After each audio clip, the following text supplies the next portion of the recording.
Okay, thank you everyone for joining us for tonight's program, Stories from the Archives, US Route 19. So the information compiled for tonight's program comes from original photos and documents that have been donated to the library archives. The more information we have, the more accurate our presentations can be. So we always welcome new donations of original photos or documents related to Peters Township from any time period. You can please contact Margaret if you feel that you may have materials of interest. As Margaret and Carrie were conducting their research for this particular program, they noticed a lot of conflicting dates and some discrepancies, and have provided correct information from their research to the best of their abilities. I'd like to thank the Peters Township Library Foundation for generously supporting the archives. The foundation's mission is to provide fundraising and volunteer support to the library, and one project that they choose to fund is the archives. Supplies, technology, equipment, and the fee for an archival consultant are all covered by the foundation. We recently received a $3,450 grant to digitize fragile and oversized items, and the foundation agreed to match that grant as well. If you would like to support the archives, please visit the library's website and click the red donate button. And in the notes field, you can specify that you would like your donation to go towards the archives.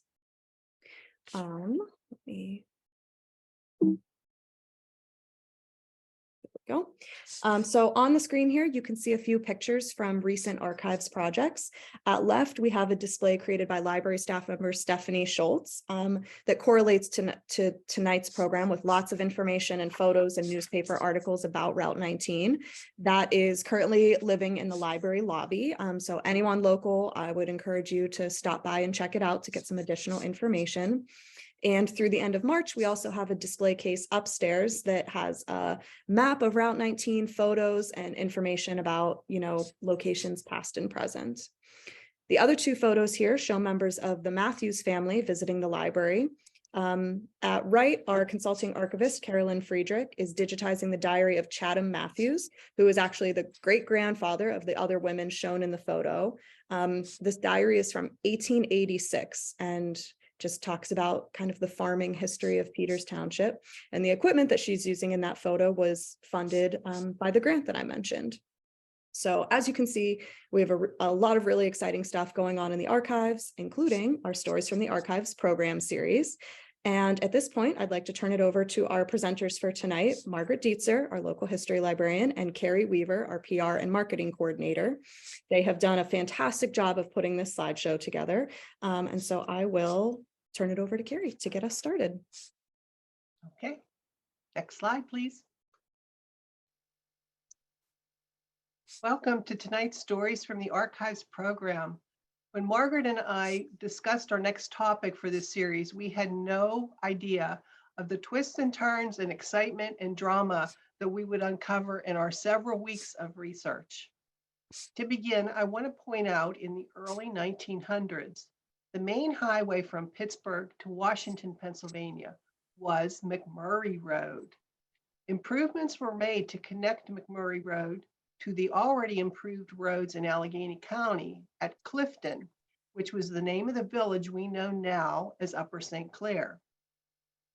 The 1920s were called the golden age for road building until the impacts of the Great Depression were felt in the 1930s. Meanwhile, the federal government was establishing the first U.S. route system in 1926, which changed the way drivers navigated the country. In January 1927, civic organizations, motor clubs, and both the Pittsburgh and Washington Chambers of Commerce banded together to boost their claim to support what would be called U.S. Route 19. By January 22nd, an official announcement was made of the roads that would link from Erie to Charleston, West Virginia, and points to the sunny south. The road would pass through Meadville, Butler, Pittsburgh, Canonsburg, Washington, Waynesburg, Morgantown, Clarksburg to Charleston, West Virginia. This decision was a huge boon for the villages of McMurray and Canonsburg, with service stations and barbecue restaurants opening to handle the tourist traffic heading through the area. Most of the new development occurred at the Donaldson's crossroads area, which we will be discussing in our program tonight. Let's begin our travels on what we all know now as Route 19, a road that was not developed until the 1940s. We will start at the Allegheny County border and travel from north to south, stopping at popular establishments along the way to learn a little bit about their history. Let's go. Next slide, please.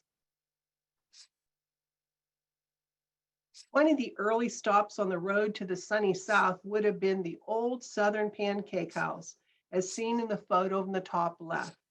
The photo on the top right shows the plantation room, which has been added to the rear of the restaurant, and a covered entrance was added to this grand establishment.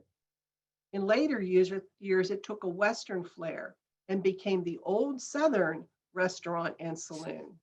On your next drive south on Route 19, you will recognize this dining spot as the current Pizzazz Pizza. Next slide, please.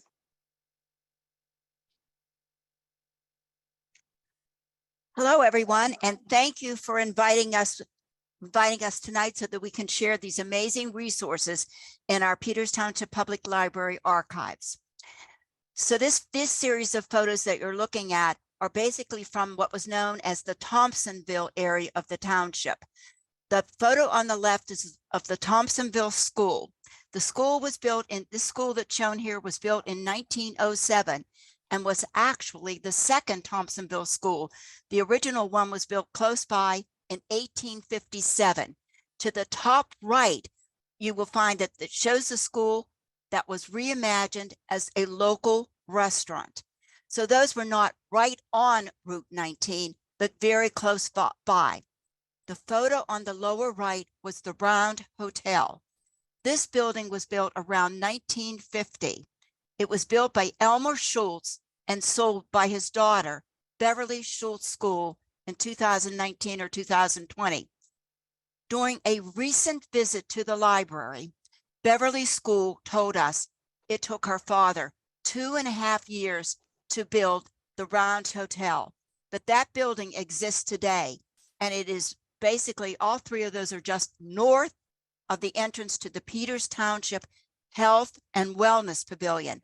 And some of you in our audience might remember that this was the site of the food gallery. Next slide, please. These are some transportation photos in Peters Township. The photo on the left shows the trolley on the Thompsonville trestle, and that photo was taken around 1952. The two photos on the right are with the mass transit bus service that went through Peters Township. The top photo shows the trolley. The top photo shows the suburban bus driving south on Route 19. The lower photograph, I'm sure many of you out there remember, shows the suburban bus down around the where the border of Northampton and Peters Township, rounding the bend there. That lower right photo, bus service was discontinued in Peters Township around 1987. Tonight, we have a couple guests with us, and our first one I'd like to introduce is Ed Liebarger. Ed Liebarger resided in Peters Township for many years. You will see several items from our presentation tonight from the Liebarger family papers. In fact, behind me, if you can see the archival boxes, there's probably 5 boxes with the Liebarger family papers. His family owned Radio Ear Corporation, one of the first corporations in the township, and Radio Ear was located on Valley Brook Road. Welcome, Ed, and we look forward to hearing about both trolley service in Peters Township and the bus service. Ed. Thanks, Margaret. It's a pleasure to join the gathering tonight. I guess we'll start with the trolley because it was here first. The Washington and Cannonsburg Railway opened in 1903 between those two towns rather. And gee, we want to go to Pittsburgh, so let's build a new one. And in February of 1909, service between Cannonsburg and Pittsburgh opened. This remained in more or less continuous service until August 30th of 1953. The Pittsburgh Railways Company was shedding some of its properties that weren't particularly profitable any longer. And this photo was taken on a rail enthusiast excursion about 1952. It shows a car coming south across this trestle. The trestle was 800 feet long and 80 feet high. And when I was a kid, we would take the trolley to Pittsburgh, and I never cared for the rides across the two big trestles out this way, but they always got us there. The bus service in Peters Township was new in 1928 by White Star Lines, and this was organized by the Blue Ridge Transportation Company of Frederick, Maryland, Hagerstown, Maryland. I'm sorry. White Star was part of Blue Ridge, which was owned by Potomac Edison, which was owned by West Penn Electric, which also owned West Penn Railways that ran basically between Greensburg and Uniontown with branches at either end. The early buses were on a route from Pittsburgh to Morgantown and Clarksburg, and also to Wheeling. In my memory, in the 50s, Blue Ridge had a pretty extensive schedule to Wheeling with a lot of local service out here. In 1959, Blue Ridge was purchased by Greyhound, and Greyhound retained the service, but I don't have a year on this, but they sold it to a company known as Suburban Lines. It was owned by the drivers, and that worked well until the drivers wanted to retire and they wanted to get their money out. And then there were problems. So they sold the company to an outfit named Shortway Suburban in Detroit, and that lasted a year or two, and it went belly up. Bus service then was sort of a shadow of what it had been. GG&C in Washington operated for a while. They would take you to South Hills Village, and now the Washington County Transit Authority, or Freedom Transit, no longer runs buses along Route 19 very long, but they go to Monongahela instead via Valley Brook, Bebout, and Venetia roads through Finleyville. The picture at the top right is a Greyhound coach coming north at passing Jack Wilson's mobile station.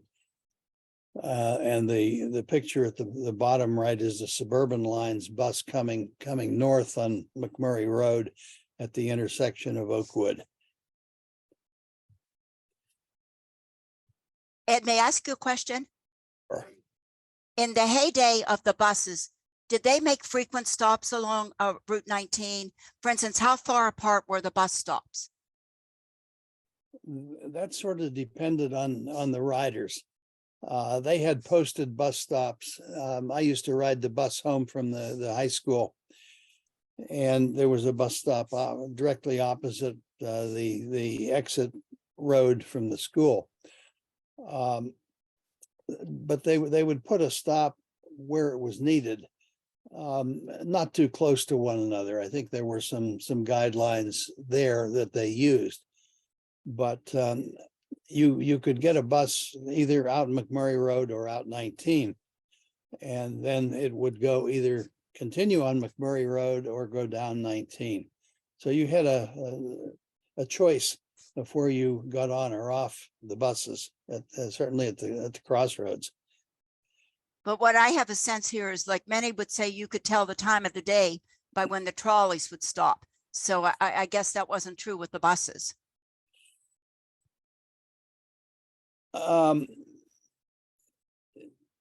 That's hard to say. They were on a schedule, and in my years, they ran pretty close to schedule. They might be a couple minutes off, but unless there was a major traffic jam coming out of Pittsburgh, they were on time. All right. I see. Well, go ahead, Ed. I'm sorry. I see a couple of chats. Where's the trestle? If you see the billboards over top of the trestle, that's the intersection of Valley Brook Road with 19. And am I correct on that? That bus is down there with North Strabane, the border of Peters Township and North Strabane, close to that bus as it rounded the bend? Well, it's in Peters Township, Right. but it's not terribly far into Peters Township. So North where is Strabane. that bus headed? That's going to Pittsburgh. Right. That's northbound. All right, good. So I guess I need some lessons on geography with my north and south. Well, you live right by this one. I do. Which one? Yep. Okay. Next slide, please. Okay, now we're traveling a little bit further south up the hill. And you're going to see these two ads for two fine dining establishments that were located really actually across the street from each other on Route 19.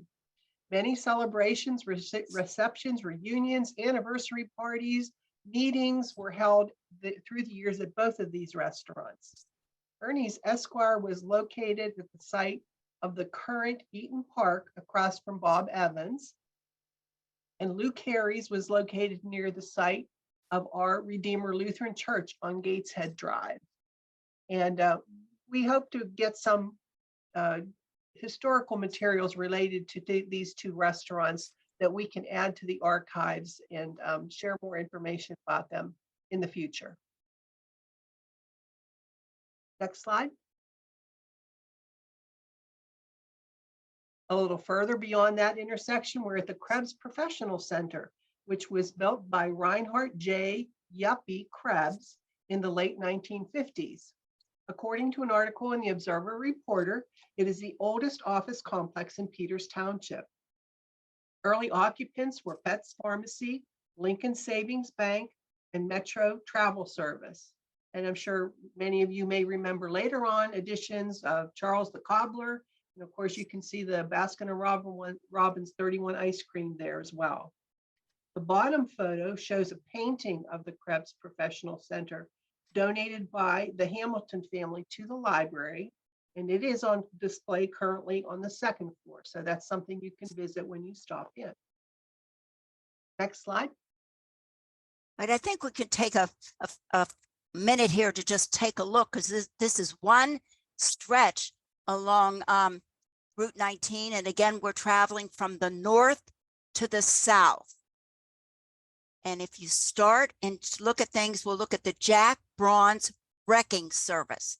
So to understand where you are, that is where the Goodwill is today. So if you move down a little bit further south, you come to Beale's Motel.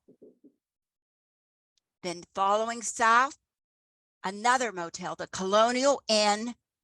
And then in the last couple years that it was located in Peters Township, it was known as the Williamsburg Inn. But for many, many years, it was the Colonial Inn. Then we move down and we see the Eaton Park Restaurant. And it's almost as though this might be, we're now looking at the fast foods, which are coming into Peters Township around this time.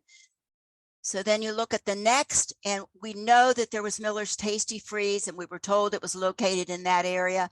So I kind of took a leap here and said that looks like an ice cream cone symbol there. So we labeled that Miller's Tasty Freeze. We know there was a Dairy Delight further down the road, but we had that one marked as Miller's Tasty Freeze. So I think what we want to look at next, this is just one stretch, and that was what I was trying to understand, if maybe that bus service stopped along there. So in 1959, the Williamsburg Inn was leveled by fire. And that was according to a report in the Pittsburgh Press from April 1959.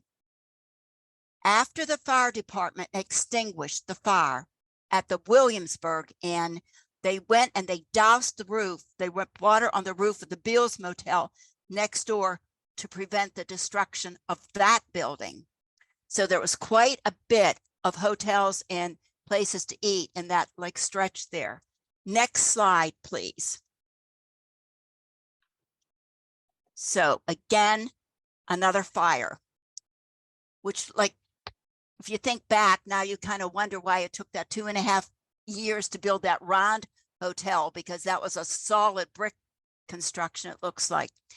But anyway, we have the steakhouse, and the ad says it was open 24 hours. The Highway Steakhouse was a truck stop and a 24-hour restaurant located along Route 19 in the approximate location today of where the Shining Star Car Wash is located. Notice the telephone booth over on the right. In the middle photo, the crew from West Penn Power Company are carefully removing the sign from the electric wires. So we're ready to introduce you to another guest. Ken Jorick, known to his friends as Kenny. Ken grew up in Peters Township, went to schools in Peters Township, and he lived not too far from Route 19. He told us that he could hear the trucks rumbling by at night from the road in the summer when the windows were open in his home. Ken was a police officer in the township from May 1971 to June 2001. Ken Jorick retired as a sergeant from the Peters Township Police Force. So Ken, we have a couple of questions for you. Yes. So let's just start with the first question. Okay, you saw this series of photos and you saw all these motels next door each other, and I guess Jack Braun's and another service station. Why so many motels, all-night diners, and gas stations in this stretch of Route 19? What can you tell us, Ken? Well, the main reason is because it was the main artery between, as we spoke of earlier, actually between Erie and Florida. So when people were traveling, they had to have places to stay. And a lot of people didn't realize we had 3 motels at least, and 2 hotels in the township, in a short distance from the crossroads to the county line. All right, thanks. Also, as a police officer, now let's put that hat on. Tell us about the kind of traffic that came through. I mean, in particular, how the residents, how they considered the traffic on Route 19, how the long haul truck drivers, and where were these places to park? It didn't look like a whole lot of distance in some of these off 24-hour service places.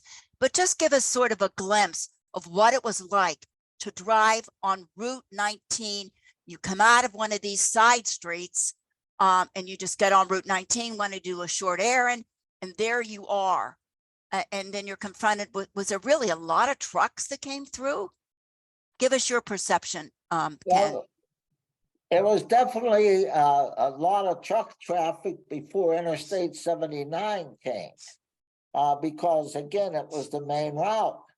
But there was a decent amount of car traffic, but if it wasn't like it is now due to the fact that a lot of people didn't drive.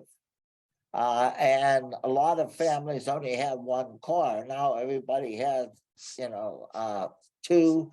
But as time went on, traffic got heavier and heavier, and the roads just couldn't keep up with it.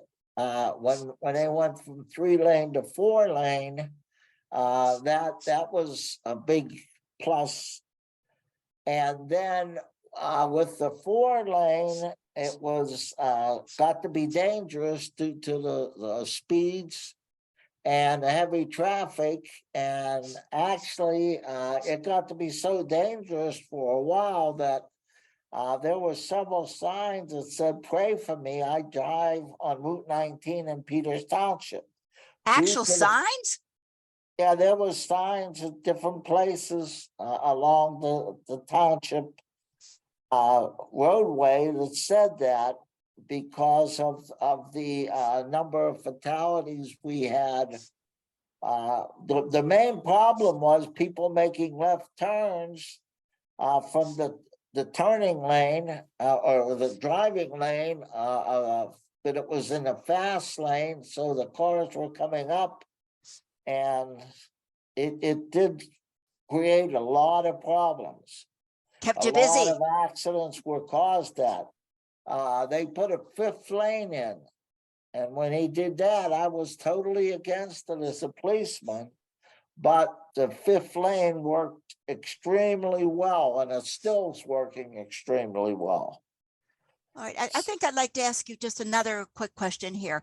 So Okay. we had all these places that all these persons passing through.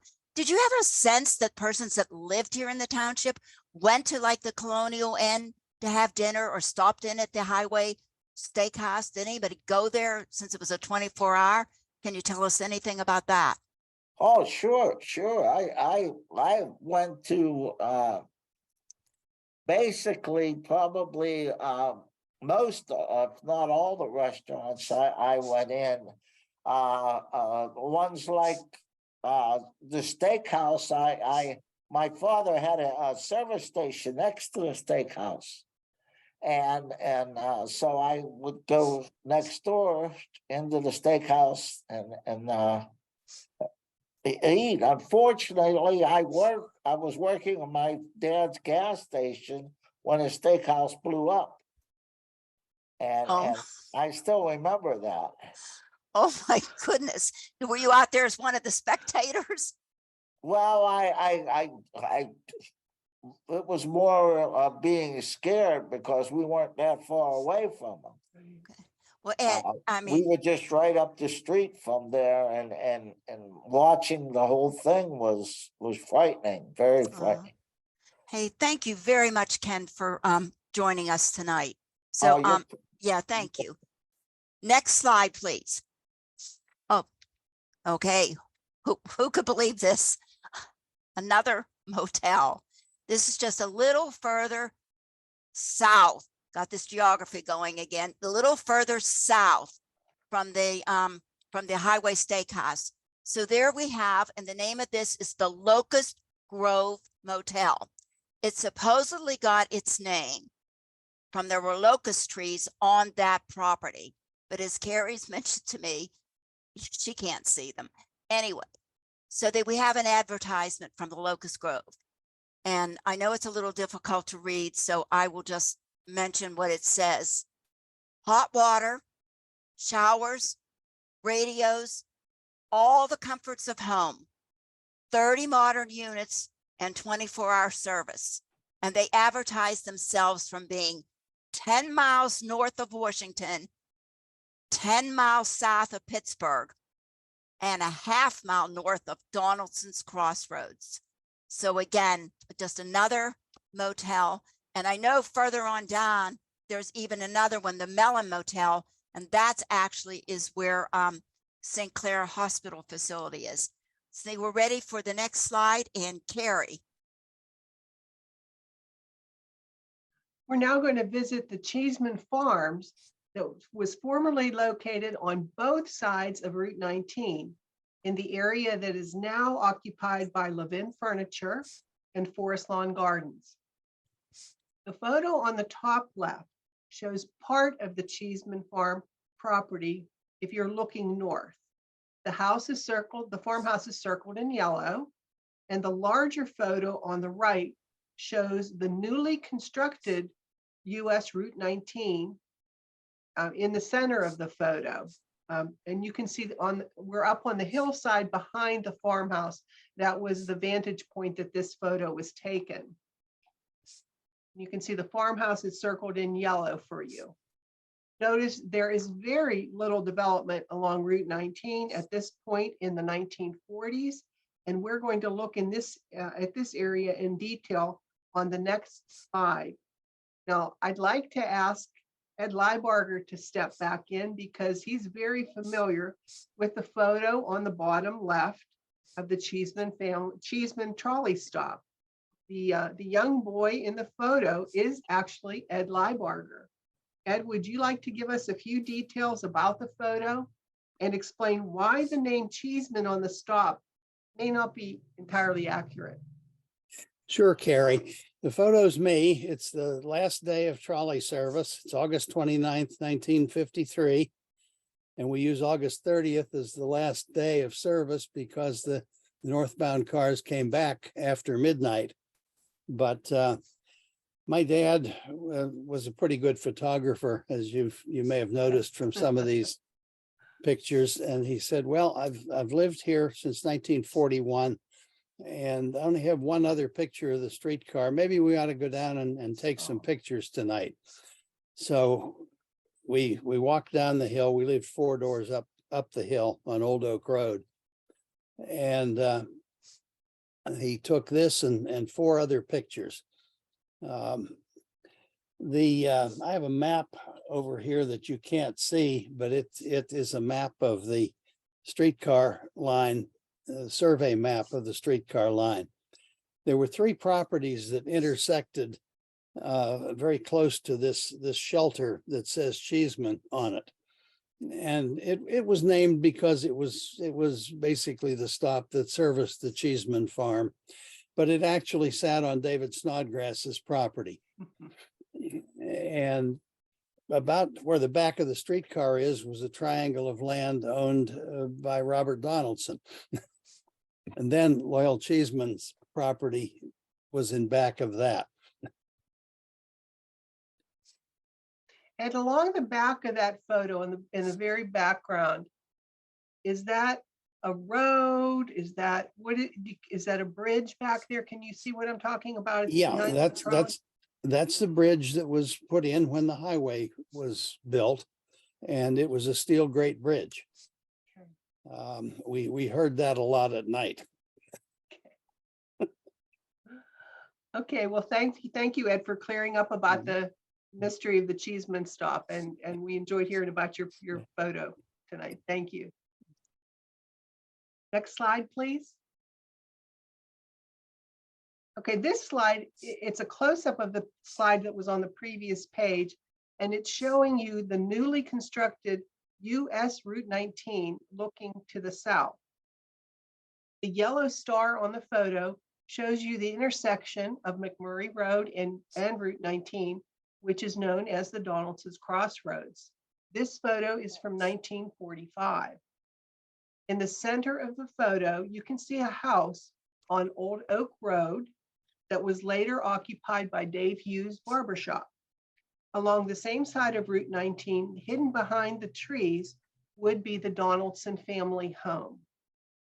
On the opposite side of Route 19, you see a small cluster of buildings, Chef's Restaurant and Sproul's Esso. On the corner across McMurray Road, you can see Wilson's Pleasant Valley gas station. On the next several slides, Margaret and I will share with you our research and take you through the history of how this intersection developed from the 1920s.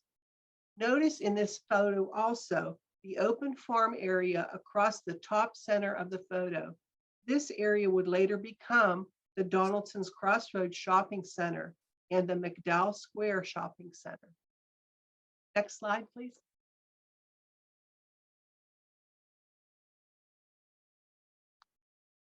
Now we're looking at a view of the newly constructed Route 19 going north and the limited commercial development at Donaldson's Crossroads in 1945.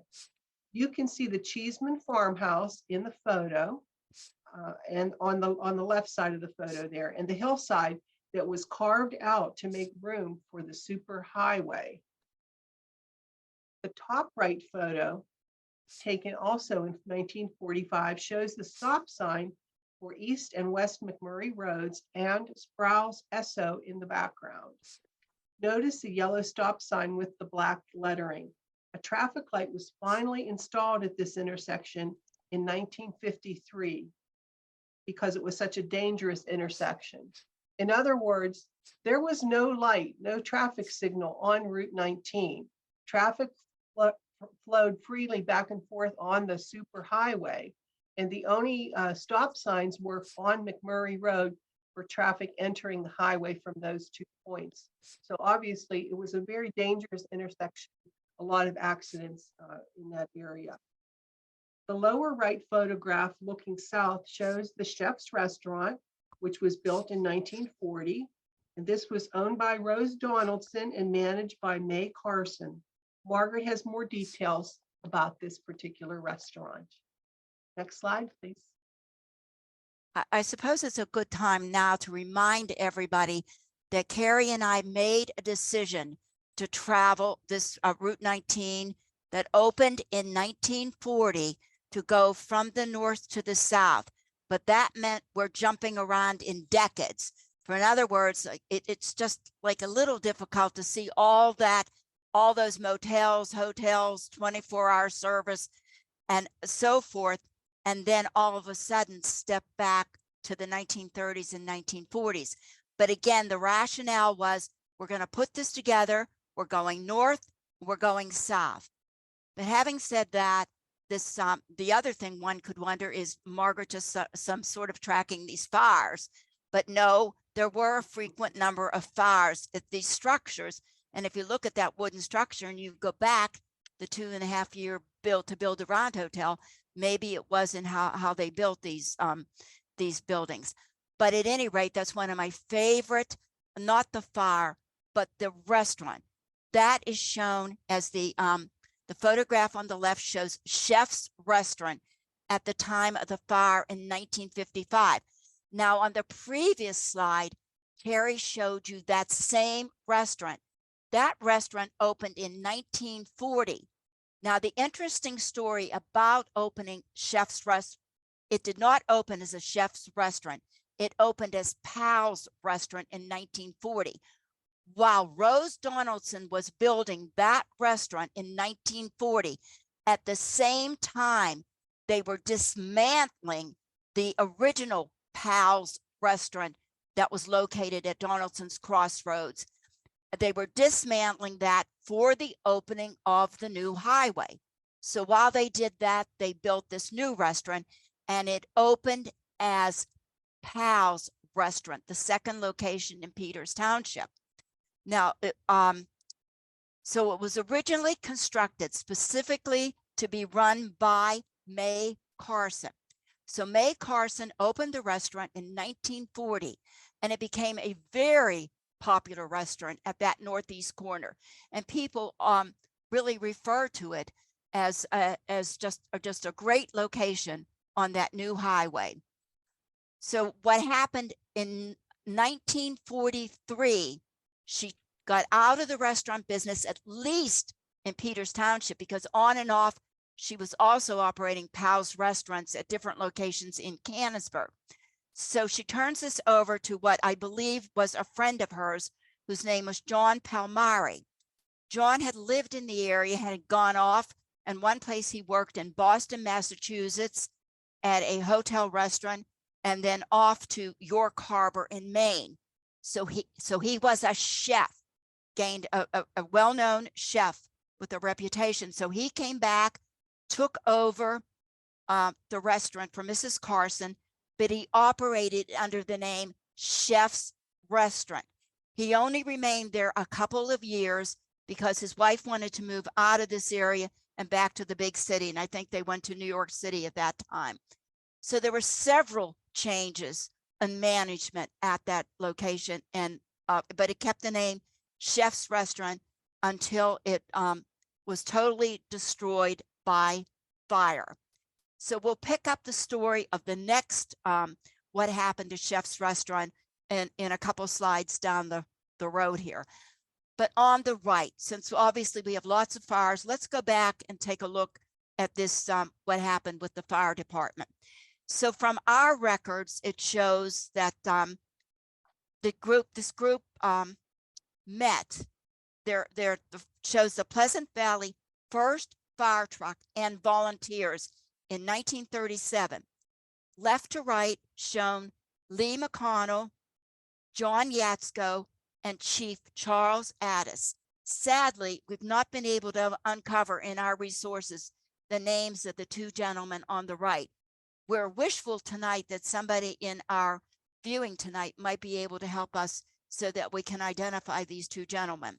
And anyway, in 1937, a 30 persons that lived around this area, which some called Pleasant Valley and did not adopt the official name of like Donaldson's Crossroads. Anyway, a group of 30 persons met to form a volunteer fire service called the Pleasant Valley Volunteer Fire Service. 30 residents of this immediate area of Pleasant Valley attended this organization meeting. And at that time, there were 80 homes within a mile of Donaldson Crossroads. So again, 1937 is the year, and there were about 80 to 83 homes located in their year.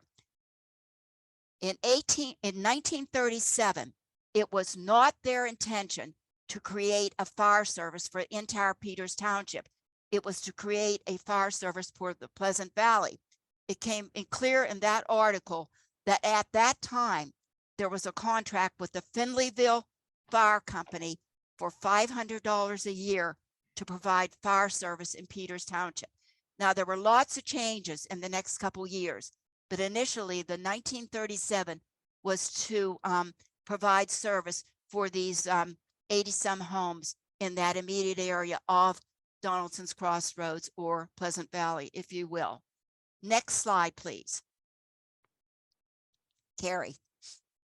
This slide shows a landmark restaurant that I'm sure many of you have dined at or remember visiting. This is in 1967, the second Hollywood restaurant that was opened under the management of Henry Bales, his wife Nina Bales, and Bernie Roth. This is the second Hollywood restaurant, and it occupied the new building that replaced the former chef's restaurant that was destroyed in the fire. So the restaurant, chef's restaurant that we showed in the previous slide, destroyed by fire, was resurrected as the Hollywood restaurant. The original Hollywood restaurant was located catty-corner to this second Hollywood restaurant, and it was in the location occupied by the CVS store today. More to follow on that restaurant. This photo from the Librarian family papers shows that a traffic light on Route 19 was finally installed. So you can see the red light there in the center of the photo. Right now, I'd like to welcome Andy Herko to join our conversation tonight. Andy grew up in the Snodgrass Plan in a home built by his father. He attended the elementary schools in Peters Township and went to high school at Immaculate Conception in Washington, Pennsylvania. Beginning at a young age, Andy worked for several businesses along Route 19. Let's welcome Andy and talk about a few of the businesses in this photo. Andy, are you there?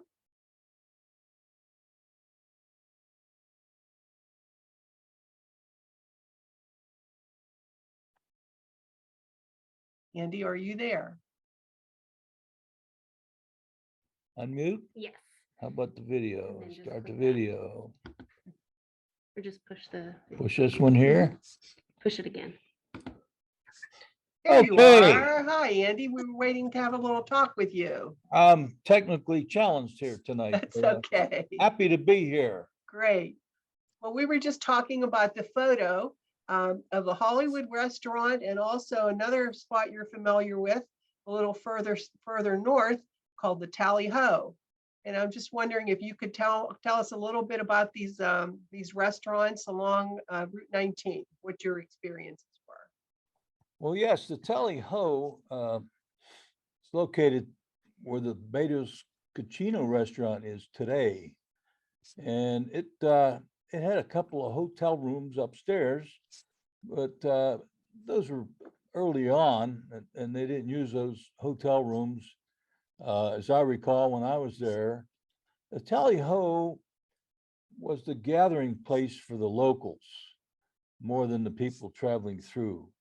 They had a restaurant there, but it was primarily a bar, and it had a kitchen and a restaurant, as opposed to Hollywood, which was primarily a restaurant that had a bar. The thing about the Tally Ho, it was just like Cheers. Everyone went there and everyone knew your name.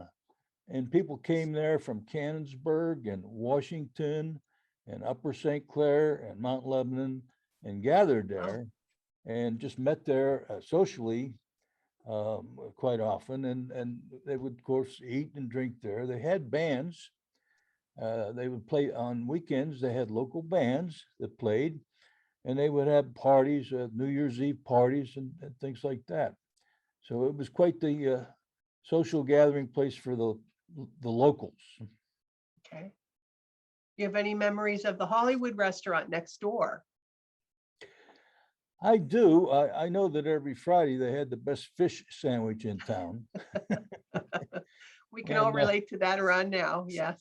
Yes, right. During Lent, yes, it's a big deal. Right. They used for to get sure. quite crowded on Fridays. Right. And Andy, what were a couple of the other jobs you had? You mentioned to us when we met earlier, that you started working at a very young age, first as a paper boy, and then several other establishments around Peters Township. I worked at Mount Lebanon Country Club as a caddy. So that's where I started as a caddy. And then I worked there, you know, on weekends and during the summers while I was still going to school.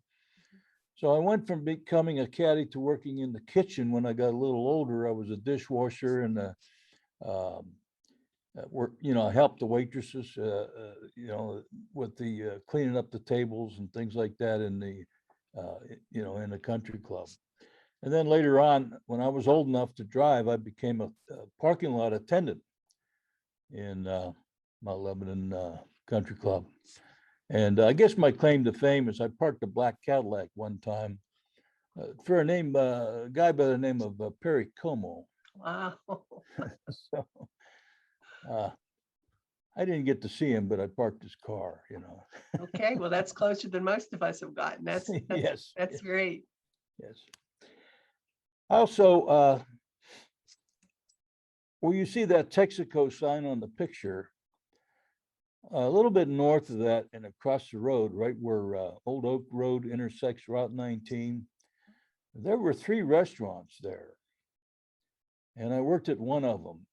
Right now, it's an electronic billboard, and that property was for sale for years and years and years by Levitsky Brothers. They had a great big sign up there. And a lot of that property is overgrown with trees. It sits up above and looks down on Old Oak Road. Right. There were 3 restaurants there, the original DiCarlo's Pizza. And I think there's still an original DiCarlo's Pizza in Weirton, West Virginia. No. And then there was like a truck stop. I think it was called Bud's Red Hots. And then there was a Dairy Delight. Now, when I was in high school, I did work at that Dairy Delight. So, in the evenings and weekends and during the summer. And it was delightful. We had 2 flavors of ice cream, chocolate and vanilla. And it was Dairy Delight with the curl on top. Yeah. And some of the favorite things that people would line up and buy would be root beer floats. And we also made French fries from scratch and deep fried chicken and hamburgers and hot dogs. And I enjoyed that. At that time, minimum wage was 85 cents, and I was happy to make 85 cents. And it was enough money that I could even afford a 1953 Chevy. Very nice. All right. Well, thank you for joining us tonight, Andy, with some of your memories of working along Route 19. We appreciate it. Thank you so much. You're welcome. Next slide, please. We are now at the Hollywood Restaurant. So that building on the left is in the space. It was a new building, built again by Rose Donaldson, and then it became the second Hollywood Restaurant, and it took the place of the demolished Chef's Restaurant. So Harry Bales, Nina Bales, and Bernie Roth managed the second Hollywood restaurant beginning March 1957. In the early 1970s, the Bales sold their interest in the restaurant to Bernie Roth. Then the second Hollywood restaurant closed February 22nd, 1979. So by all accounts, the Hollywood restaurant was a landmark at the crossroads, if not a landmark in all of Peters Township. So look at the right, we've got some prices, and it's difficult to see those. We talked about fish sandwiches earlier, and you can go out to Hollywood, get your fish sandwich for $1.50, a Hollywood hoagie for $1.60, a 10-ounce boneless steak for $5.50, vegetable soup for $60, and for that complete dinner of shrimp, French fries, and coleslaw, it was $4.95. So if you come in and look at our display, you see around you, there's several articles there about the closing of the Hollywood display. There were many remarks made at the time of the closing, and here's one. This is according to Robert Chamberlain. Everybody knows who Robert Chamberlain was. He was a well-known Peters Township sign maker. He created that sign that's down there in the lower left. He created that. He also created the Peters Township symbol, the arrowhead, and he was also president of the Peters Township Chamber of Commerce in 1977. At the time of the closing of the Hollywood, he wrote, "It should be taken apart board by board and sent to Smithsonian Institute to be preserved as a national symbol." And this is from the gentleman who created the symbol for Peters Township. I have another tribute at the time of the closing. "Say goodbye to the Hollywood." Observer reporter, February 23rd, 1979. 40 years ago today, by Terry Hazlitt. By the hundreds, the people of McMurray have been saying goodbye to the Hollywood. Its movie stars were its customers. Like mourners offering sympathy at a funeral, the customers filed by the cash register where Bernie Roth always stood. So it is really kind of sad because many, many people had fond memories up there. I know when we first met Kenny Jorick, he told us he lived very close by. He had morning, in the morning he had his breakfast, stopped over for lunch, and ended up there often for dinner. So the next slide, please. We're at the crossroads and at the very, very early years, the 1900s. So the photograph on the left shows the Donaldson's crossroads in the early 1900s, and the Donaldson home is on the left. On the right side, you again see the Donaldson home from the early 1900s. And in that is the, you have in that photo, let me see if I can. It shows Catherine Weaver Donaldson on the left, her husband, Robert Newton Donaldson, and Walter E. Donaldson with the shovel. So back to how it all started. Robert Newton Donaldson was born in Chartiers Township in 1847. He moved to Peters Township in 1883 and purchased 60 acres from Mark McConnell in 1883. He purchased an additional 60 acres in 1884 from David Weaver, his father-in-law. He married Mary Kathleen Weaver, and they built their home around 1900. This land at the crossroads became known as Donaldson's Crossroads. At that time in the early 1900s, there were only 4 homes located at the crossroads. Robert Newton Donaldson died in 1931, but before he died in 1929, he deeded 6 acres at the crossroads to his son, Walter Donaldson, to develop enterprises at that section. So the photograph at the bottom shows the Donaldson home, which I'm sure many of you recall, and that home was demolished January 28th, 2011, and it is the current location of the PNC Bank. Next slide, please. Carrie. The Donaldson Enterprises, as Margaret mentioned, were located on the northeast corner of the crossroads in the early 20s. The photo on the top left shows the very first gas station, the first and only business located at the crossroads.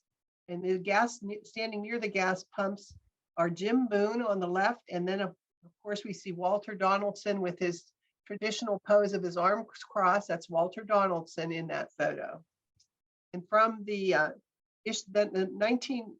recent issue of the Canon, they recall that in the mid-1920s, the huge old barn that you can see off to the left in that photo had been converted into a 64-foot long dance hall, big enough for 20 comfortable squares. Dancing in giant letters graced the barn's side. Out front, Waverly gas was pumped. It was the only light in the dark of the night along that main drag. So if you can just picture that, there's nothing else at that intersection other than the barn with the dancing, which you could hear the music throughout that area, and then you could get your gas there at the pumps that the Donaldsons provided. By the 1930s, Walter Donaldson leased a gas station business to Irwin Sprouse and Barney Hickston.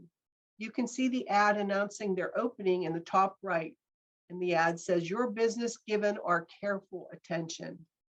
As traffic on this route from Pittsburgh south increased in the 1930s, the Donaldsons tore down buildings, moved structures, added awnings, expanded from a lunch counter to a refreshment stand, and eventually to a restaurant.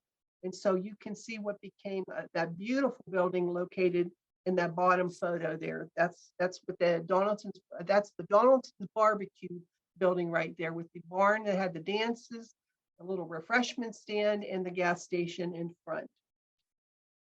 Notice the restaurant and the service station are facing McMurray Road, as Route 19 as we know it was not built at this time. So that caused a lot of confusion for Margaret and I. We assumed that gas station and the barn and the restaurant were all facing 19, and that's not the case. It was facing McMurray Road, because that is where the traffic was coming by from Pittsburgh. And so you wanted to serve your customers where they were driving by. The barn was known as Donaldson Hall, and Walter Donaldson as the owner of this amusement center with square dances and other entertainment offered every Saturday night. Next photo, please. The Capitol, with Jack Reams proprietor, announced its opening in June 1935 with the ad at the top left.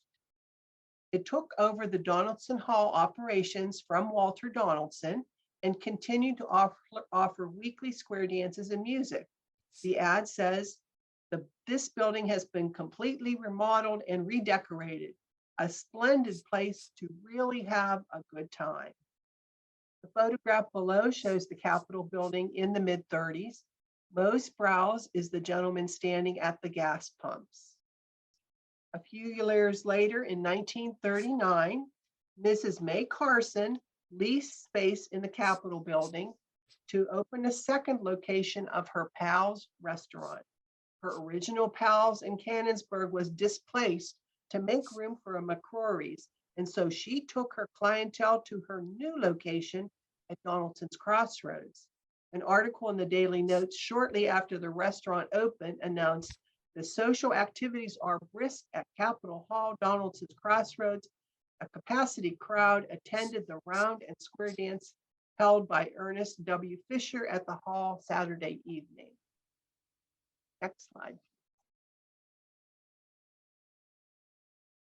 In early 1935, a committee from the Washington Motor Club met in Harrisburg with the Secretary of Highways and his chief engineer to propose an important road project for this area.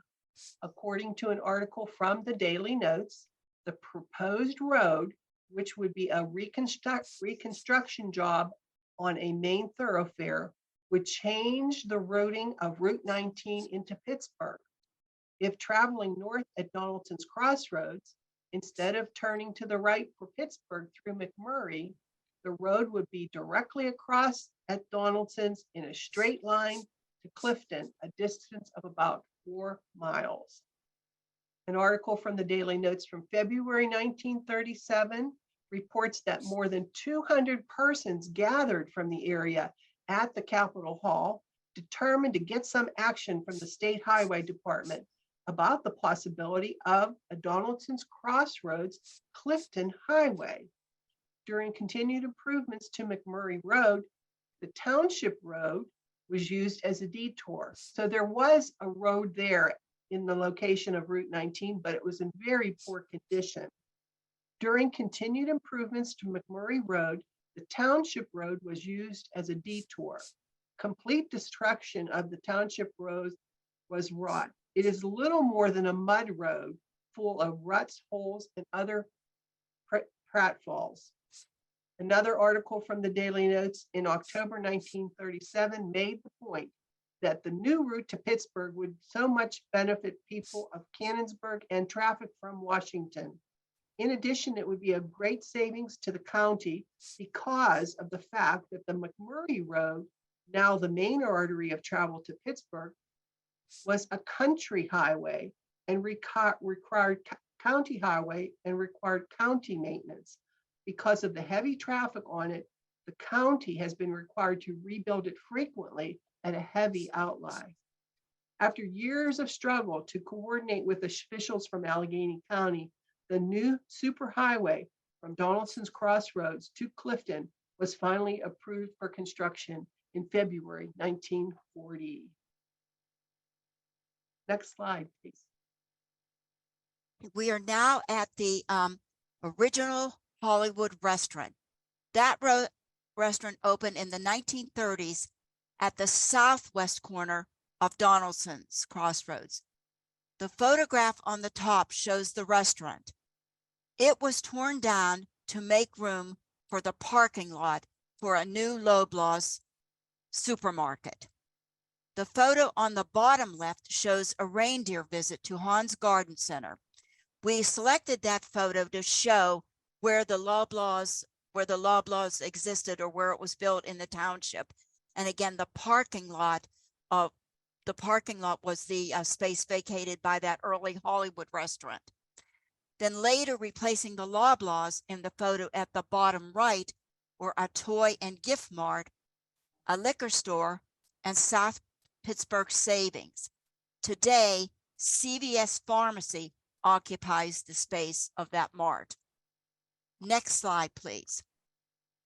So we now have a 1935 photograph on the left.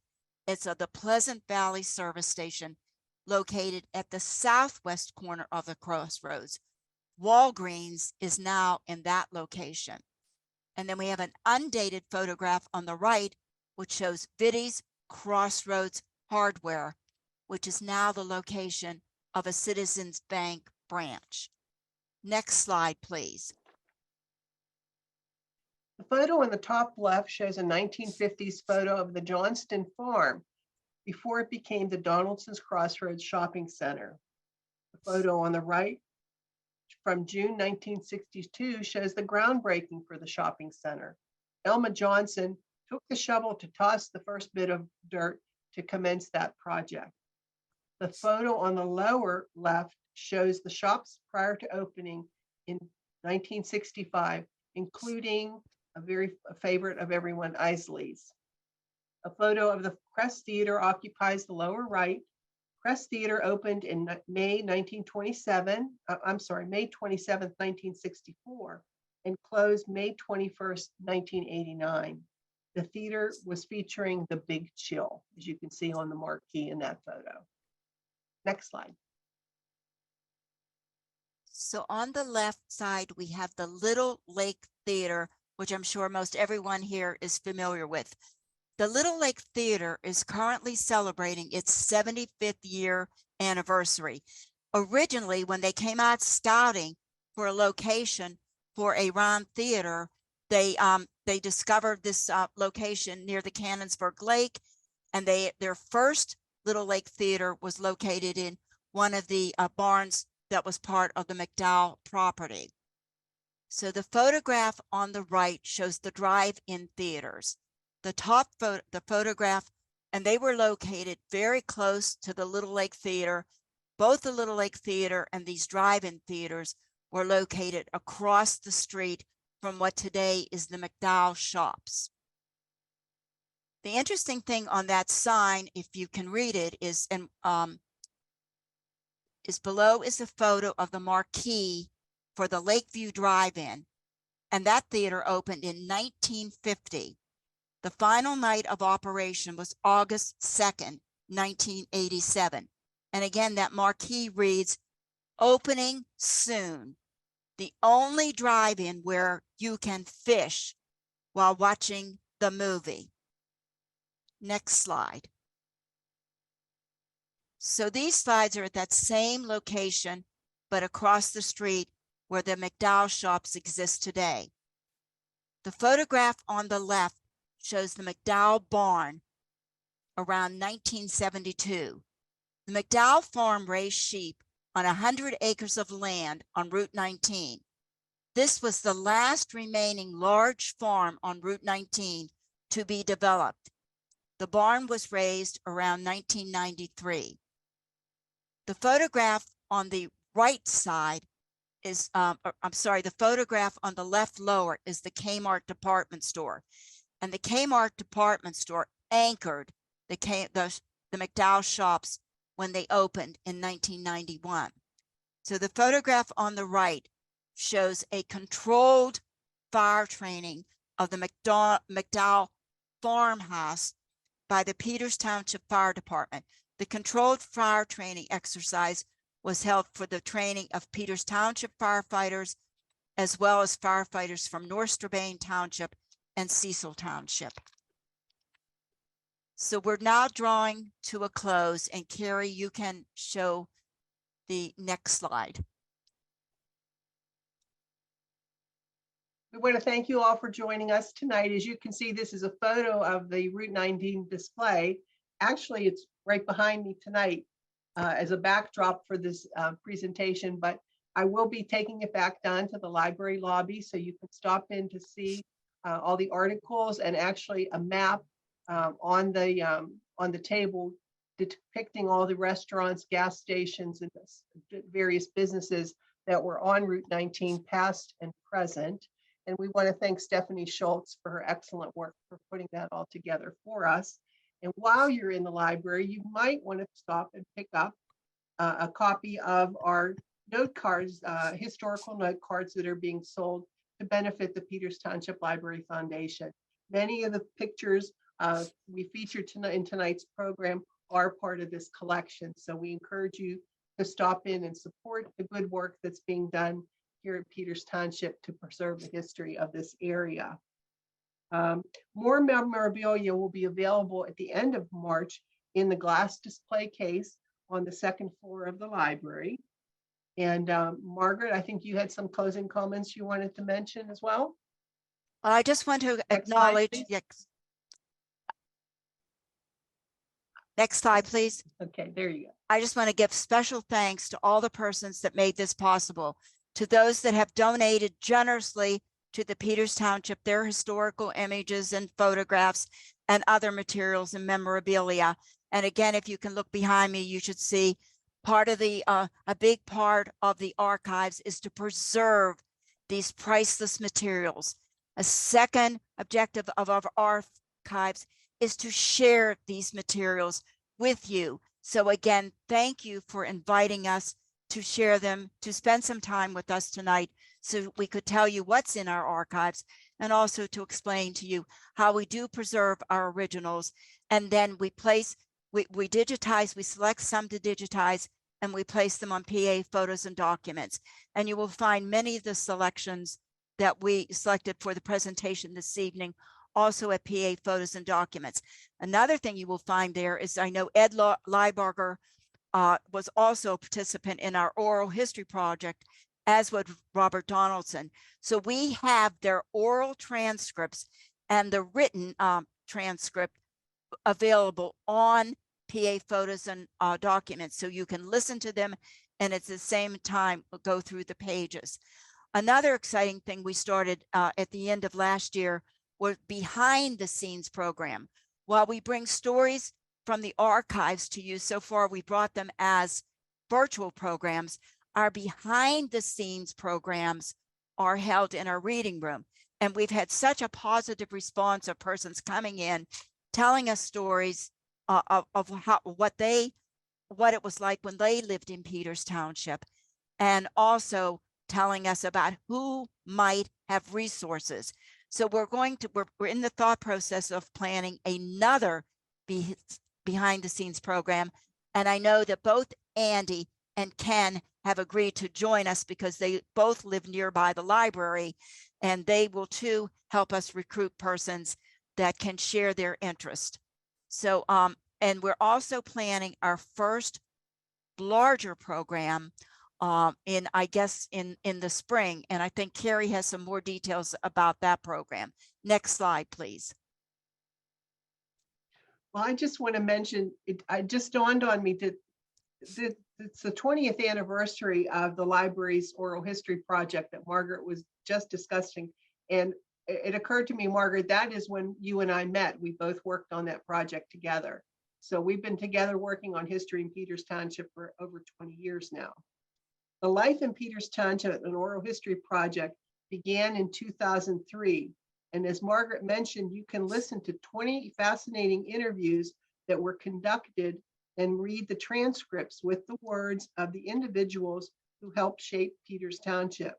Dr. Howard Jack, John Opeka, Robert Matthews, Robert Chamberlain, Robert Donaldson, Doris Trax, Irma Grego, Jean McMurray Hutchinson, Martha Miller Lattimore, Reed Day, Richard Frobe, Tom McMurray, Tina Wagner, Bill Northrop, Boyd Caldwell Roach, Charles Hodenshield, Dave Cushy, Dave Harmon, Ed Liebarger, and Elma Johnson. And just from hearing that list of names, they're like the celebrities in Peters Township. So I'm sure many of you recognize those folks or know them or family members as well. And so I think it's a good time maybe to stop in the library, visit those, come in and read those transcripts, look at the photos that were donated. And if you want to visit them remotely, you can do so at the PA Photos and Docs website, which is ptlib.org/PTPL photos. And that will take you to our oral history transcripts and photos that you can enjoy from home. Carrie, if I could just say one comment there. It's not as though Carrie and I have been working 20 years on history. We do other things too. We did meet at the time, and we also met Ed Liebarger at that time when we That's worked right. on those. We Right. have just reunited under this new administration with Lacey Love, who's come to the library, who has endorsed, as has the Peters Township Library Foundation. So Carrie and I have been brought together recently to do these programs, and we're on our third. We're learning a lot about the township, and I do apologize for my transportation geographically challenged comments earlier, but there's a lot to learn in the archives. So, but again, it's been really a positive experience. We welcome you to visit us, and we look forward to any suggestions you might have for future programs. And we welcome any of you that want to join a behind the scenes program.